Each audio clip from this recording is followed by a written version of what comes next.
അതിലൊരാളാണ് പിൽക്കാലത്ത് കർത്താവിൽ പ്രസിദ്ധനായിത്തീരുന്ന വേട്ടമല ഫിലിപ്പോസ് ഉപദേശി.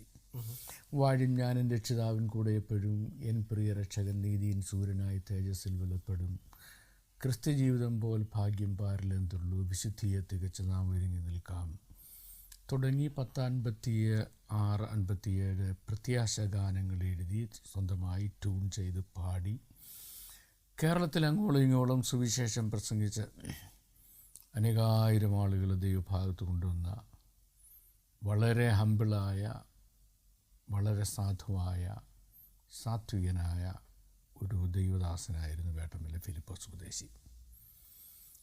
അന്നത്തെ കാലത്ത് എന്ന് ഞാൻ പറയുന്നത് കഴിഞ്ഞ നൂറ്റാണ്ടിൻ്റെ ഏതാണ്ട് രണ്ടാം പകുതി ആകുമ്പോഴേക്ക്, ബ്രിട്ടീഷ് ഭരണം നിലനിൽക്കുന്ന കാലത്ത് കേരളത്തിൽ ബൈബിൾ കോളേജുകൾ അന്ന് തുലവും ചുരുക്കമാണ്.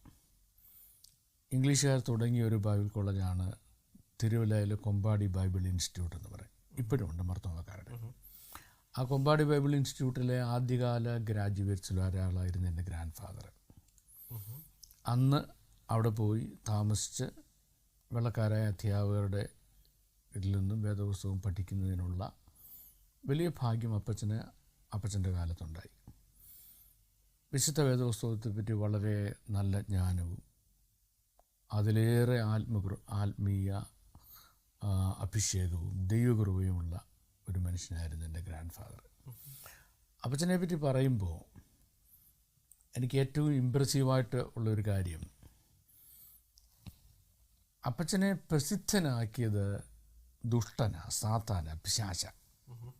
അതെങ്ങനെയാണെന്ന് ചോദിച്ചാൽ, ഇദ്ദേഹം വഴിയെ നടന്നു പോകുമ്പം 1 മൈൽ ചുറ്റളവിൽ ഉള്ള ഏതെങ്കിലും വീട്ടിനകത്ത് ഭൂതഗ്രസ്തരായ ആരെങ്കിലും ഉണ്ടെങ്കിൽ ഭൂതങ്ങൾ അലറി ഓടും. അലറുമ്പം പറയും, ദഹിപ്പിക്കുന്ന ഒരു അഗ്നി വരുന്നേ, എനിക്ക് ഇരിക്കാൻ കഴിയത്തില്ലെന്ന് പറഞ്ഞാൽ ഓടുന്നത്. അപ്പോൾ ആളുകൾ അത്ഭുതപ്പെടും, കാര്യം അതിൽ തീയൊന്നും വരുന്നത് കാണുന്നില്ലോ. ഇതെന്തോന്ന് അറിയാണ്ട് ഇറങ്ങി നോക്കുന്നുണ്ടെങ്കിൽ നമ്മുടെ പീലുപോച്ചം വരുന്നു. അപ്പം ഈ മനുഷ്യൻ നടക്കുന്നതിൻ്റെ 1 മൈൽ റേഡിയസിൽ ചുറ്റളവിൽ ഒരു അശുദ്ധാത്മാവിന് ഇരിക്കാൻ കഴിയത്തില്ലായിരുന്നു.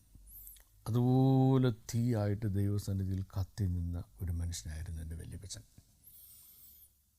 അദ്ദേഹത്തിൻ്റെ കൊച്ചുമകനായിട്ട് ജനിക്കാൻ എനിക്കിടയായിത്തീർന്നു.